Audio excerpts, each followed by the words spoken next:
Spain کے شہر Barcelona کو فلسطین پر قبضے اور غزہ پر مسلسل ہلاکت خیز بمباری کے خلاف ٹیکسی سیکٹر کی طرف سے احتجاجی ریلی نکالی گئی۔ ریلی میں سول سوسائٹی کے متعدد گروپوں، جن میں نچلی سطح کے شہریوں کی بڑی اتحادی تنظیم، خواتین کی انجمنیں، صحت سے متعلقہ افراد، تارکین وطن اور طلبہ نے شرکت کی۔ ہزاروں مظاہرین نے فلسطینی جھنڈے اور بینرز اٹھا رکھے تھے، جن پر فلسطین کے لیے کھڑے ہونے کے لیے آپ کو مسلمان ہونے کی ضرورت نہیں، آپ کو صرف انسان بننے کی ضرورت ہے، نسل کشی بند کرو اور فلسطین پر اسرائیلی قبضہ اب ختم کرو کے نعرے درج تھے۔ اتحادی تنظیم کے صدر نے غزہ میں شہریوں پر اسرائیلی حملوں میں شدت کی مذمت کی اور کہا کہ اقوام متحدہ کی فوری جنگ بندی کی قرارداد سے پرہیز کرنے کے فیصلے نے ہمارا سڑکوں پر آنا ضروری بنا دیا ہے۔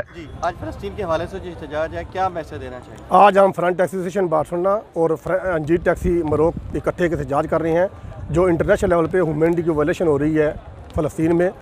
یہ ایک انتہائی ظلم ہو رہا ہے، جو جب تک یہ بند نہیں ہوگا ہم احتجاج کرتے رہیں گے۔ ہمارا جو ٹیکسی سیکٹر ہے بارسلونا، وہ اکٹھا ہوا ہے اور ہم نے یہ احتجاج آج بارسلونا سے میسج دے رہے ہیں۔ بہت بہت شکریہ آپ کا۔